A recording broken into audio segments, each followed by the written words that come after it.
1980 թվականի ժողովուրդը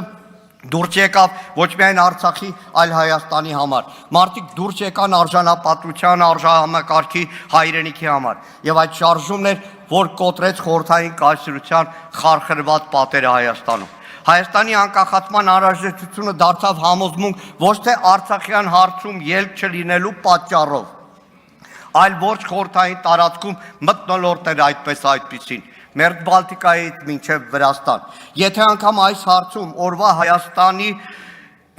իշխանությունները ինքնակորույս քայլեր չէին անում, ոչ թե կաշկանդված էին, այլ պահի լրջությունն էին հասկանում։ Դրա վկայությունն էր 91 թվականի Գեկաչեպեն։ Շատերը չեք հիշի, պատկերացրեք, արտանում եք մի օր Հայաստանում, որն արդեն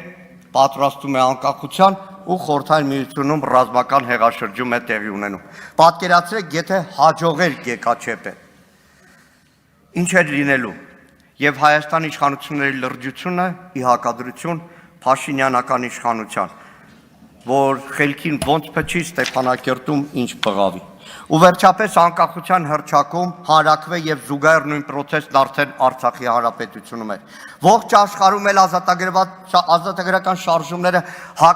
հաճախ ունեցել են եւ ունեն բազմաշերտ շարժառիթներ եւ Ղարաբաղյան հարցը եղել է համազգային ինքնության, արդարության ու անվտանգության կարևոր բաղադրիչ։ Հայաստանը աշխարհին, անգամ խորհրդային Հայաստանին հաշվի առավ, գործակից դիտեց, աշխարհի մայրաքաղաքներում մեր ղեկավարներին ընդունեց, քանի որ Ղարաբաղյան պայքարներ ուժեղացնում մեր ժողովրդին ու երկրին։ Դա էր, որ օրակարգ էր թելադրում ու ոչ թե թուլացնում մեզ։ Հետագա 30 տարիներին, եթե միջազգային բեմերում Հայաստանը եղել է ուժեղ ներկայությամբ, եթե իր տարածքով ամենափոքրը լինելով ողջ տարածաշրջանում առանձնացել է, քանի որ ուներ Արցախի հանրապետություն, քանի որ գործոն էր քաղաքական, ռազմական, դիվանագիտական։ Ու հիմա Հայաստանի Հանրապետության սահմաններում տիրող իրավիճակը 240 կիլոմետրից ավել օկուպացված տարածքի փաստը վկայում է, որ Արցախի Հանրապետությունն ինչ կարևորագույն ու գնահատելի անվտանգային բարձիկ էր ու գործոն Հայաստանի Հանրապետության համար։ Արցախյան շարժումը պայքար էր հանուն արժանապատվության, ինքնիշխանության եւ պետականության ամրապնդման, անկախության պայքար էր, ոչ թե պետականության խաթարման։ Իդեպ, չբացելով փակագծերը, մի անգամ 1991 թվականի մարտ ամսին Հայաստանի Գերագույն խորհրդի փակ քննարկման ժամանակ, որտեղ ուսանողության անունից ներկա եմ եղել ու ելույթ ունեցել, այդ նիստում եւս մեկ անգամ խոսվել է Արցախյան հարցի մասին։ Արցախյան շարժման կարևորագույն արդյունքը Հայաստանի Հանրապետության նրա ինքնիշխանության համար եղել է այն փաստը, որ եթե այսօր Հայաստանի իշխանավորները հանգիստ մեկնում են Վարդենիս, Վայք, Մասիս, պարտական են Արցախյան շարժմանը, չեն բացում փակագծերը։ Բայց այսօր այդ շարժումը հռչակվում է որպես խանգարող հանգամանք։ Դուք ուզում եք մի հասարակություն, որը չի հիշում ինչու սկսվեց Արցախյան շարժումը, որ չի հիշում ինչի համար տվեց զոհեր, մոռանա Շուշիի ազատագրումից մինչև Արցախի Հանրապետության զարգացումն ու կայացումը։ Փաշինյանական ելույթում շեշտում էր, որ Ղարաբաղյան շարժման շարունակությունն այսօր կործանարար է, այնինչ ոչ միայն անցյալում էր դա սխալ, այլ պիտի մոռանանք,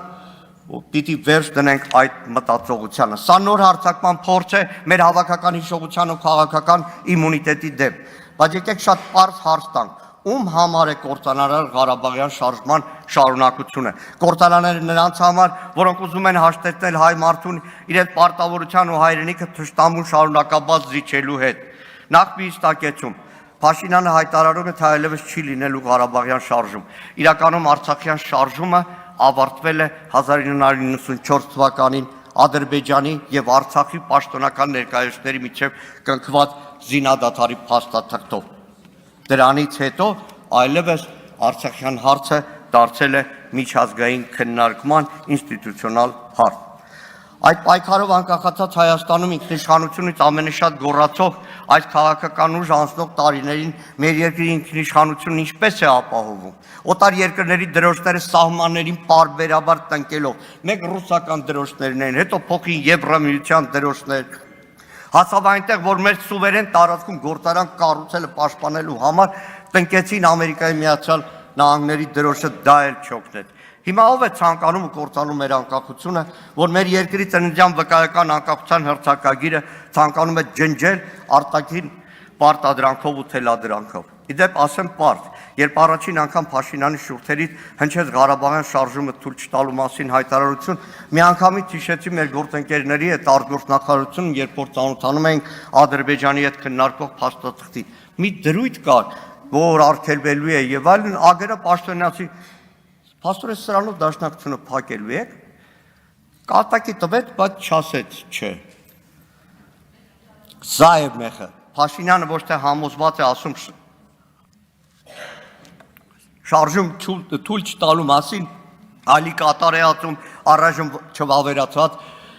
համաձայնագիրն ու ադրբեջանական հերթական պահանջը։ Արցախյան շարժման արժեքները չեն կարող խոչընդոտել Հայաստանի անկախությանը ամուր եւ անվտանգ պետության ունենալու իրավունքը։ Ղարաբաղյան շարժման խեղաթյուրված գնահատականներն են խոչընդոտ Հայաստանի պետականության գոյությանը։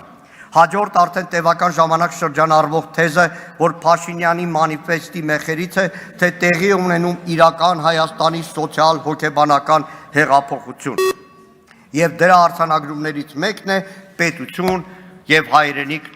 նույնականացումը։ Ասել է, թե իբրև հայ ժողովուրդը վերջապես ընկալում է, թե իր հայրենիքը միայն Հայաստանի միջազգային ճանաչված սահմաններում է, իր ձեռքի փայլուն կտրված քարտեզում։ Այս թեզը ձևով փաթեթավորված, բովանդակությամբ խեղաթյուրված եւ նպատակով խիստ վտանգավոր է ու կործանարար։ Եվ դրա տակ կա մի պարզ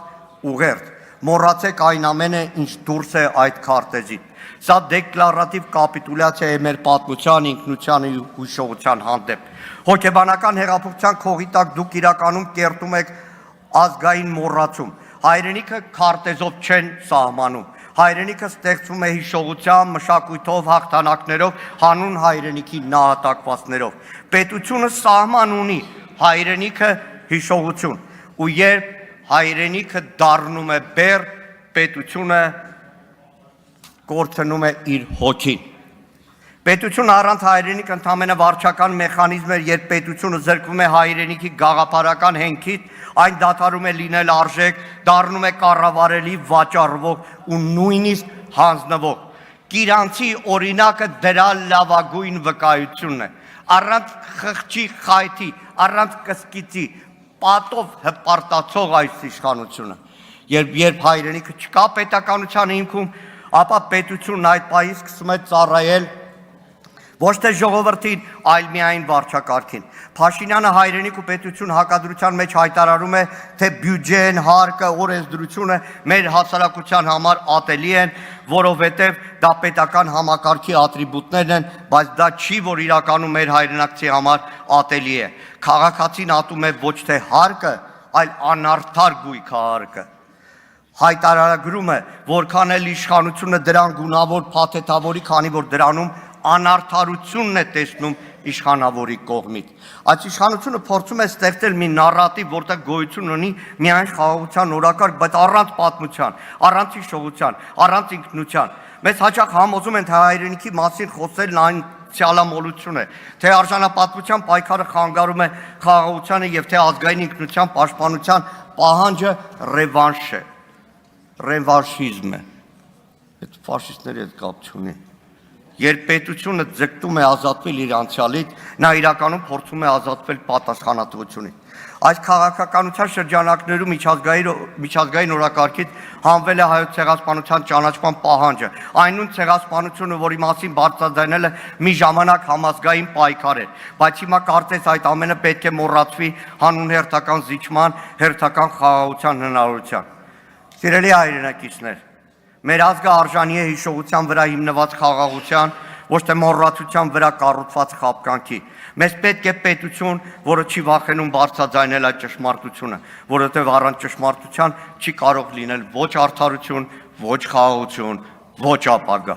Հայոց ցեղասպանության միջազգային ճանաչման օրակարգը գրեթե ամբողջությամբ դուրս է բերվել Հայաստանի արտաքին քաղաքականությունից կամ ամբողջությամբ։ Մի քանի օրից ապրիլ 24-ն է, ինչ են արել։ Այդ տրամաբանության ներկայացում է Արցախը որպես միջազգայինորեն Ադրբեջանի ճանաչված տարածք, իբր թե Դա ինչ որ ճշմարտություն է, որի հետ պետք է համակերպել, բայց այդպես է խոսում միայն նա, ով պարտվել է, պատրաստ է զիջումների հանուն ոչ թե հայրենիքի ու պետության, այլ սեփական իշխանությունը պահելու։